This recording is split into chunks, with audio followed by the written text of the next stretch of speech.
تو ایک بڑی غلط فہمی ہے میرے عزیزو کہ ہم یہ سمجھ بیٹھے کہ 30-40 سال کی زندگی، 20-25 سال کی زندگی کا تعلق تو 70 سال کی زندگی سے ہے، لیکن 70 سال کی زندگی کا تعلق خربوں سال کی زندگی سے اسے کیا تعلق؟ وہ تو اللہ ویسی معاف کر دے. ایک تو یہ غلط فہمی ہے، اور وہ نقشہ ہمیں اپنی اولادوں میں نظر آتا ہے، گھر کی زندگی میں نظر آتا ہے.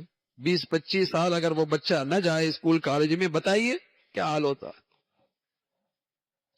اور کیسا یقین ہوتا ہے کہ اس کی کیریئر تو خراب ہو گیا. اور 70-80 سال کی زندگی اللہ کی نافرمانی میں گزرے، نہ ماتھے پہ بل آتا ہے نہ کان میں جو انتی ہے کہ اس کا خربوں سال کا کیریئر خراب ہو جائے گا. اور دوسری غلط فہمی یہ ہے کہ آج جس زندگی کے رات دن سے گزر رہے ہیں، ہم سمجھتے ہیں اس رات دن کی زندگی کا تعلق مادی اسباب سے ہے، مادی وسائل سے ہے، زندگی کی ظاہری نقشوں سے ہے، بدن سے نکلنے والے اعمال سے کیا تعلق.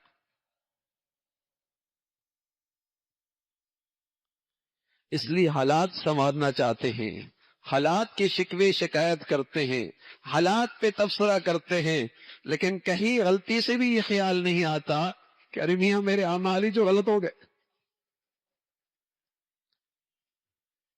ہم غلط رخ پہ چل پڑے، ہماری زندگی کا نقشہ ہی غلط ہو گیا،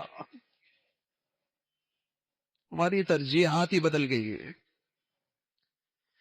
ہماری ترجیحات ہی بدل کے رہ گئی ہیں. تو میرے عزیزو، جب احوال بنانے کی فکر کریں گے، حالات سنوارنے کی کوشش کریں گے، اعمال نہیں بدلیں گے تو حالات اور بدتر ہوں گے، حالات اور بدتر ہوں گے.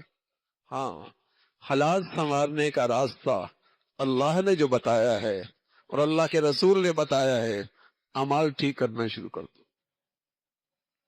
اعمال ٹھیک کرنا شروع کر دو. پھر خیال آتا ہے سارے قومی سطح کے حالات میں کیسے بدلوں گا، سب کے اعمال خراب ہیں، میں حالات کیسے بدلوں گا. ارے میاں اپنی کائنات سے شروع کر دو نا، اپنی ذات سے شروع کر دو، اپنے گھر سے شروع کر دو، اپنے بچوں سے شروع کر دو، اپنے دائرہ کار کے اندر رہ کر تو اعمال ٹھیک کر لیجئے. چراغ سے پھر چراغ جلے گا نا، روشنی سے روشنی پھیلے گی نا، اللہ رب العزت تمہاری زندگی تو ضرور سنوار دیں گے. اپنے دائرہ کار کی زندگی ٹھیک ہو جائے. حالات بدلتے ہیں، بدلیں گے، فرد کے بھی بدلیں گے، گھر کے بھی بدلیں گے، نجی زندگی کے بدلیں گے، قومی زندگی کے بھی حالات بدلتے ہیں جب اعمال بدلتے ہیں، جب ظاہر باطن میں اللہ کی فرما برداری آتی ہے.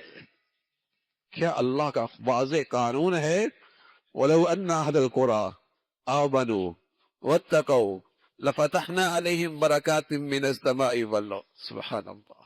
اگر دھرتی پہ اللہ کی نافرمانی ختم ہو جائے تو اللہ زمین و آسمان کو اپنے برکتوں سے بھر دے.